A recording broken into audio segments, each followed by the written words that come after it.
दोस्तों, एक चर के द्विघात समीकरण का प्रश्नावली 3 का हमारा छठा प्रश्न है। इसमें पूछा जा रहा है कि एक समकोण त्रिभुज का क्षेत्रफल 165 वर्ग मीटर है। यदि समकोण त्रिभुज के शीर्ष लंब की लंबाई उसकी आधार भुजा से 7 मीटर अधिक हो तो शीर्ष लंब की लंबाई ज्ञात कीजिए। तो मान लेते हैं कि ये हमारा एक समकोण त्रिभुज है। इसको मान लेते हैं आधार भुजा, इसकी लंबाई है x। अगर आधार भुजा की लंबाई x हो तो शीर्ष लंब की लंबाई कितनी होगी? 7 अधिक होगी। तो ये हो जाएगा शीर्ष लंब की लंबाई x प्लस 7। हमको दिया है समकोण त्रिभुज का क्षेत्रफल।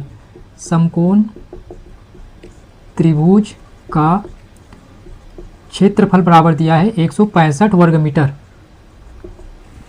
और माना कि समकोण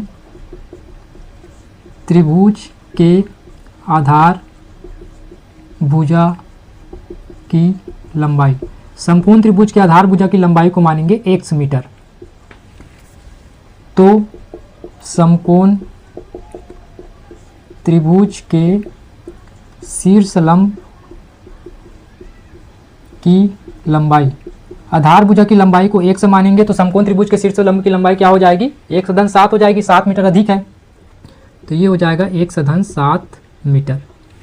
अब हम जानते हैं कि समकोण त्रिभुज का क्षेत्रफल क्या होता है, तो उसको लिख देते हैं। चूंकि समकोण त्रिभुज का क्षेत्रफल बराबर होता है 1/2 आधार गुणित ऊंचाई।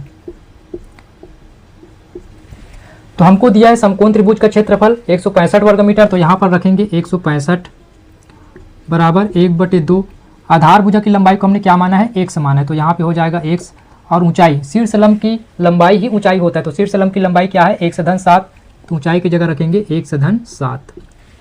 अब इसको हल कर देते हैं। ये 1/2, 2 जो है बटे में है, इधर पक्षांतर करेंगे तो गुना में हो जाएगा, मतलब 165 और 2 का गुना हो जाएगा। तो हम गुना करके लिख देते हैं। 5 दूनी 10 हो गया, 10 का 1 हो गया, फिर 6 दूनी 12, 13 का 3 1 हो गया, फिर 2 एकम 2 और 1 3 इक्वल टू अब x का अंदर गुना करेंगे तो x की घात 2 धन 7x हो जाएगा।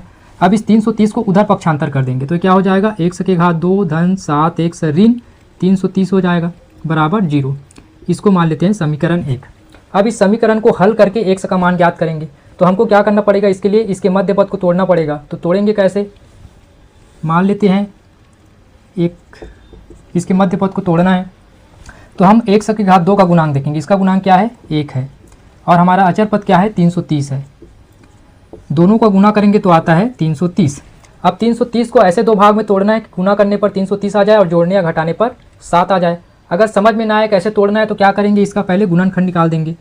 तो ये हो जाएगा 2 एकम 2, 2 6 का 12 और हो जाएगा 2 पंचे 10। फिर ये 3 से जाएगा 3 पंचे 15, 3 पंचे 15। फिर ये 5 से जाएगा 5 एकम 5, 5 एकम 5। फिर 11 से जाएगा 11 एकम 11। अब हम यहाँ पर देख रहे हैं 11 दूनी 22 और 5 तिया 15। अगर हम 22 और 15 का गुना करेंगे तो 330 आएगा, क्योंकि इसी का ही गुणनखंड है। और अगर हम 22 में 15 को माइनस कर देंगे तो क्या आ जाएगा? 7 आ जाएगा। तो हम क्या करेंगे? इस 7 के जगह रखेंगे 22 माइनस 15। तो चलिए रख देते हैं। ये हो जाएगा x की घात 2 धन x को पहले रखेंगे, फिर 7 की जगह रखेंगे 22 माइनस 15 माइनस 330 बराबर 0। अब इसके बाद x का अंदर गुना करेंगे तो ये हो जाएगा x की घात 2 धन 22 और x का गुना 22x, फिर माइनस 15 और x का गुना हो जाएगा 15x माइनस 330 को क्या लिख सकते हैं? 22 गुना 15 लिख सकते हैं बराबर 0।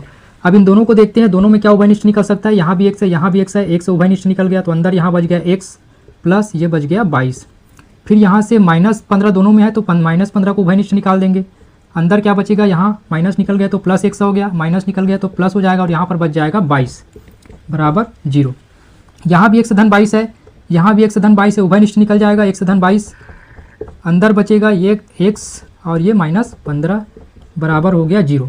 अब दोनों गुना में है, इसका मतलब इसके बराबर भी 0 होगा, इसके बराबर भी 0 होगा। तो ये हो जाएगा x धन 22 बराबर 0 और ये x माइनस 15 बराबर 0।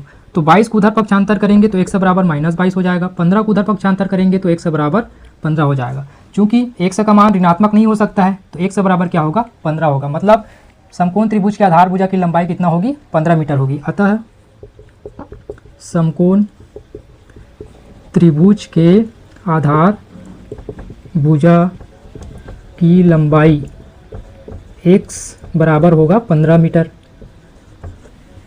उसी प्रकार अब इसके शीर्ष लंब की लंबाई हमको ज्ञात करना था, तो समकोण त्रिभुज के शीर्ष लंब की लंबाई क्या हो जाएगा, 107, और समकोण त्रिभुज के शीर्ष लंब की लंबाई 1 बराबर क्या हो जाएगा, 15-7 बराबर 22 मीटर। ये हमारा आंसर हो गया। इस प्रकार से आप सॉल्व कर सकते हैं।